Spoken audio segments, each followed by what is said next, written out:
প্রিয় স্টুডেন্টস, সকলে কেমন আছো? নিশ্চয়ই সকলে খুব ভালো আছো। আজকে আমি যে সমস্ত ছাত্রছাত্রীরা আইসিএসসি বোর্ডের 2025-এ বাংলা পরীক্ষা দিতে চলেছ তাদের জন্য কয়েকটা গুরুত্বপূর্ণ রচনা নিয়ে হাজির হয়েছি। তোমরা মূলত অনেক ধরনের রচনা কিন্তু পড়ে যাবে, যাতে তোমরা নিজেরা লিখতে পারো।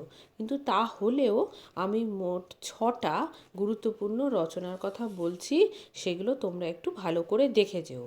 যে কোনো আত্মকথা সম্পর্কে রচনা, যেমন ধরো কোনো ফেরিওয়ালার আত্মকথা, বা নদীর আত্মকথা, বা তোমার কোনো পাহাড়ের আত্মকথা ইত্যাদি।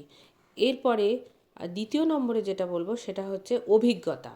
অভিজ্ঞতার মধ্যে তোমরা কোনো মেলা ঘুরে দেখার অভিজ্ঞতা, বা কোনো শহরের অভিজ্ঞতা, শহরে থাকার অভিজ্ঞতা, বা কোনো গ্রামের অভিজ্ঞতা, এই সমস্ত তোমরা দেখে যেতে পারো। এরপরে যেটা আসছি আমরা গুরুত্বপূর্ণ রচনার মধ্যে, সেটা হলো বাংলার উৎসব বা বাংলার মেলা।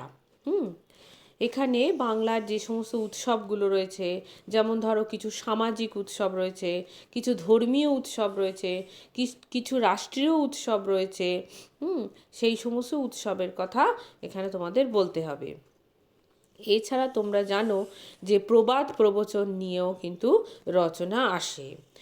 এছাড়া ছাত্র এবং সমাজ সম্পর্কিত রচনা, অর্থাৎ ছাত্রদের সমাজে কী কী দায়িত্ব কর্তব্য রয়েছে, ছাত্রদের সঙ্গে ওপরে সমাজ কতটা নির্ভর করছে, এই সমস্ত নিয়ে রচনা। 6 নম্বরে চলে আসি, প্রকৃতি মানুষের বন্ধু, কিন্তু মানুষ হলো প্রকৃতির শত্রু। এটাও ওই পরিবেশের ওপরেই রচনা হবে। মোটামুটি এই 6টা গুরুত্বপূর্ণ রচনা একটু ভালো করে দেখে যেও। এছাড়াও তোমরা আত্মকথা, কথা বা অভিজ্ঞতা, এই সমস্তের ওপরেও অনেকগুলো রচনা দেখে যাবে। কালকে তোমাদের পরীক্ষা, খুব মাথা ঠান্ডা করে পরীক্ষা দেবে। আর প্রথমে যে 15 মিনিট থাকবে, সেই 15 মিনিটে কিন্তু তোমরা কোশ্চেনটা খুব ভালো করে পড়বে। তাও যদি হাতে একটু সময় থাকে, তাহলে সেকশন এর যে প্যাসেজটা রয়েছে সেটাও কিছুটা পড়ে রাখবে, তাহলে তোমাদের সময় একটু বাঁচবে। তাহলে তোমরা সকলে খুব মন দিয়ে পরীক্ষা দাও। আমার আশীর্বাদ তোমাদের সঙ্গে রইল। সকলে খুব ভালো থেকো। দেখা হবে পরের কোনো ভিডিওতে।